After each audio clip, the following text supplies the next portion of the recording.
মালতী তার পরিবারের সাথে নারায়ণপুর নামে একটি গ্রামে বসবাস করত। মালতী ভীষণ উদাস হয়েছিল। সন্ধ্যাবেলায় মাঠ থেকে ফিরে মালতীর বাবা মালতীকে জিজ্ঞাসা করে, আমার সোনামণির কি হয়েছে? মুখটা এরকম ভার কেন? আমার রেজাল্ট বেরিয়েছে বাবা। প্রত্যেকটা সাবজেক্টে আমি 80% মার্কস পেয়েছি। আরে এ তো বড় খুশির খবর। আমি আমার পড়াশোনাকে আরো আগিয়ে নিয়ে যেতে চাই বাবা। গ্রামে তো সেরকম বড় স্কুল নেই। আরে হাট পাগলি, এই সমস্যার জন্য কেউ মন খারাপ করে বসে থাকে? এই সমস্যার সমাধান এ তো আমি আগে থেকেই ভেবে রেখেছি।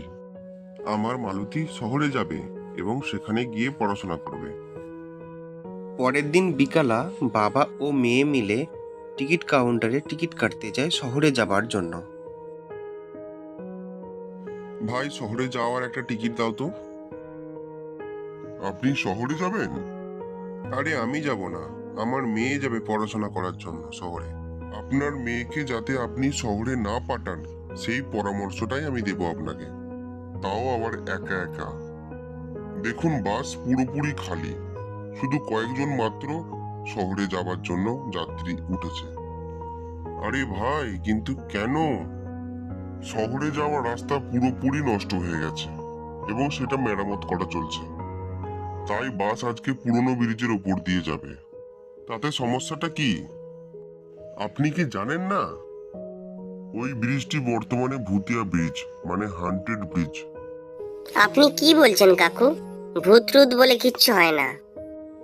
মালতী ওসব আজেবাজে চিন্তা না করে সরাসরি টিকিট নিয়ে বাসের মধ্যে বসে পড়ে। ওয়েদারও ভীষণভাবে খারাপ হয়ে যায়। হায় ভগবান, বাস এখনো চলতেই শুরু করলো না। এখন থেকেই প্রেতাত্মার আগমন হলো। ঠাকুর ঠাকুর করে কোনো ক্রমে পুরনো ব্রিজটিকে পার করতে পারলে বাঁচি। খারাপ আবহাওয়ার মধ্য দিয়ে চলতে চলতে বাসটি যেই না পুরনো ব্রিজের উপরে গিয়ে পৌঁছায়, বাসটি অটোমেটিক থেমে যায়।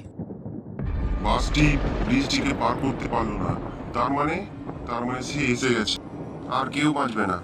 আরে তোকে আমি বলেছিলাম না চুপ থাকার জন্য? তোর কথায় সবাই তো ভয় খেয়ে যাবে না? হঠাৎ দুটি বাচ্চা ছেলের হাসির আওয়াজ পায় তারা।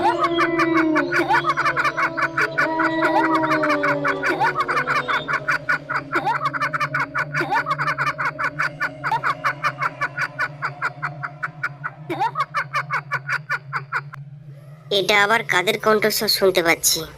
এ তো বাচ্চা ছেলের কণ্ঠস্বর। ও এসে গেছে, ও এসে গেছে। মা বাচ্চাদের সাথে এসে গেছে, আমি বলেছিলাম না? কিন্তু আমার কথা কেউ তো শোনে না। বাস নিজে নিজেই দুলতে শুরু করে। মনে হতে লাগলো বাসটিকে যেন কেউ জোরে জোরে ধাক্কা দিয়ে দোলাচ্ছে।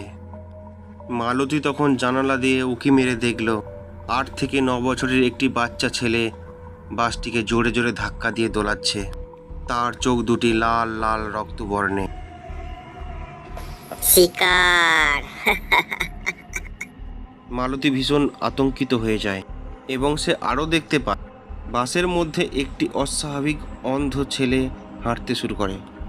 আমাকে ক্ষমা করে দাও, আমার কোনো দোষ নেই। ভূত বলে কিছু হয় আমি অস্বীকার করেছিলাম, আমাকে ক্ষমা করে দাও। মালতী এটাও দেখতে পায় বাসের মধ্যে যারা প্যাসেঞ্জাররা বসেছিল তারা সকলেই ভূত। আমরা সকলেই মৃত মালতী। এই বাসের মধ্যে যতজন প্যাসেঞ্জার আছে তুমি আর ড্রাইভার বাদে সকলেই মৃত। আমরা সকলেই ওই ডাইনির শিকার হয়েছি। বাঁচতে যদি চাও তাহলে এখান থেকে পালাও মালতী, পালাও। মালতী দেখতে পেল সমস্ত প্যাসেঞ্জার কোথায় যেন অদৃশ্য হয়ে গেল। পড়ে রইল শুধু বাস ড্রাইভার এবং মালতী। চলো বেটি, আমরা এখান থেকে পালিয়ে যাই। চলো চলো। আমি তো আমার কাজের জন্য বাধ্য ছিলাম এই রাস্তায় আসতে, কিন্তু তুমি কেন এলো এই রাস্তায়? কিন্তু কাকু, আমি তো পড়াশোনা করার জন্য শহরে যাচ্ছিলাম। বেটি, এই ব্রিজটা হচ্ছে ভূতের ব্রিজ। এই ব্রিজে একটি মেয়ে এবং দুটি ছেলের আত্মা ঘুরে বেড়ায়। ভীষণ ভয়ঙ্কর প্রেতাত্মা ওরা। কিন্তু কিছু তো কারণ আছে, কেন এরা লোকের ক্ষতি করে বেড়ায়? এমনি এমনি তো আর কেউ কারো ক্ষতি করে না। এমন প্রেতাত্মাদের জন্য কোথাও জায়গা নেই, এরা তো নরকেও ঠাঁই পায় না। ড্রাইভার মালতীর হাত ধরে নেমে পড়ে এবং দুজনে প্রাণপণ দৌড়তে থাকে। দুজনে দৌড়াতে দৌড়াতে ভয়ঙ্কর প্রেতাত্মার সামনে গিয়ে পড়ে। ডাইনিটি দেখতে এতটাই ভয়ঙ্কর ছিল যে তাকে দেখা মাত্রই যে কারোর গায়ের লোম খাড়া হয়ে যাবে। সে দেখতে এতটাই সাদা ছিল যে অন্ধকারের মধ্যেও তাকে দেখা যায়। শিকার করো বাচ্চারা, শিকার করো, আমার জন্য মাথাগুলো রেখে দিও। ডাইনির দুটো বাচ্চা ড্রাইভারের কাঁধের উপরে লাফিয়ে বসে এবং তাকে হত্যা করার জন্য উঠে পড়ে লাগে। এই ড্রাইভারকে মারার পর তোর পালা মরার। আমাদের দুজনকে মেরে ফেলবে, কোনো অসুবিধা নেই, কিন্তু আমার একটা প্রশ্ন, তোমরা এরকম মানুষের এত ক্ষতি কেন করো?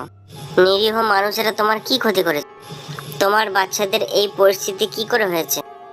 আমি মরে যাওয়ার আগে এই সমস্ত রহস্য উদ্ঘাটন করতে চাই। শুধু এটা জানতে চাই, এক মা এত ভয়ঙ্কর কিভাবে হয়ে ওঠে। এই বৃষ্টি স্থানে আমার এক সময় ঘর ছিল।